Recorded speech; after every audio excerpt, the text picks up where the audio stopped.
ఏ పార్టీకి ఎన్ని సీట్లు? తెలంగాణలో ఆసక్తికర పోటీ. 14 సీట్లు సాధిస్తామని రేవంత్ ధీమా. 10 పక్కా అంటున్న అమిత్ షా. బీఆర్ఎస్ 8 నుంచి 10 కూడా పెద్ద టార్గెటే.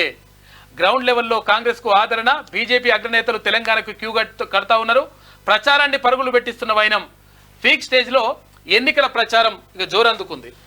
తెలంగాణలో అత్యధిక ఎంపీ స్థానాలు సాధించడమే లక్ష్యంగా కాంగ్రెస్, బీజేపీ, బీఆర్ఎస్ పార్టీలు ఎన్నికల ప్రచారంలో దూసుకుపోతున్నాయి. 14 సీట్లు సాధిస్తామని సీఎం రేవంత్ రెడ్డి మొదటి నుంచి చెప్తున్నారు. బీజేపీ కూడా ఈసారి డబుల్ డిజిట్ పక్కా అంటుంది.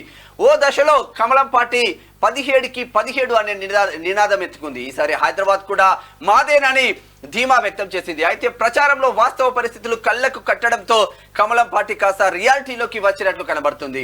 ఎంత పోటీ ఉన్నా 10 పక్కా అంటుంది. గురువారం తెలంగాణలో ఎన్నికల ప్రచారంలో పాల్గొన్న కేంద్ర హోంమంత్రి అమిత్ షా ఇదే చెప్పారు. మరోవైపు లేవలేకుంటున్న బీఆర్ఎస్ కూడా 8 నుంచి 10 స్థానాలు గెలుచుకుంటామని ధీమా వ్యక్తం చేస్తుంది. దీంతో తెలంగాణలో ఏ పార్టీ ఎన్ని సీట్లు వస్తాయన్నది ఆసక్తిగా మారింది. మరోవైపు ఎవరి వాదనలో నిజమెంత అని రాజకీయ వర్గాలు కూడా పబ్లిక్ పల్స్ ను గుర్తించే పనిలో పడ్డాయంటూ గ్రౌండ్ లో కాంగ్రెస్ స్ట్రాంగ్, కానీ తెలంగాణలో గ్రౌండ్ లెవెల్లో కాంగ్రెస్ స్ట్రాంగ్ గా ఉంది. దీనికి ఇటీవల జరిగిన అసెంబ్లీ ఎన్నికల నిదర్శనం. అయితే లోక్సభ ఎన్నికల్లో దానిని అందిపుచ్చుకోవడంలో హస్తం పార్టీ కొంత వెనుకబడినట్టు కనిపిస్తుంది. అయితే సీఎం రేవంత్ మినహా గెలుపు అవకాశాలను ప్రభావితం చేసే నేతలు ఎవరూ లేకపోవడం ఆ పార్టీకి మైనస్ గా మారింది.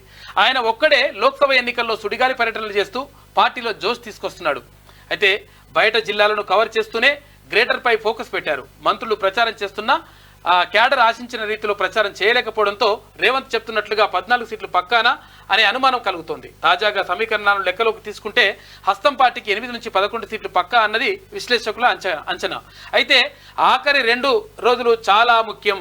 అయితే పోల్ మేనేజ్మెంట్, మనీ మేనేజ్మెంట్ అద్భుతంగా పనిచేయగలిగితే 1-2 స్థానాలు పెరిగే అవకాశాలు కూడా లేకపోదని చెప్పేసి 10 పక్క. తెలంగాణపై బీజేపీ గంపెడ్ ఆశలు పెట్టుకుంది. ఖచ్చితంగా డబుల్ డిజిట్ సాధిస్తామని కమలం నేతలు ధీమా వ్యక్తం చేస్తా ఉన్నారు.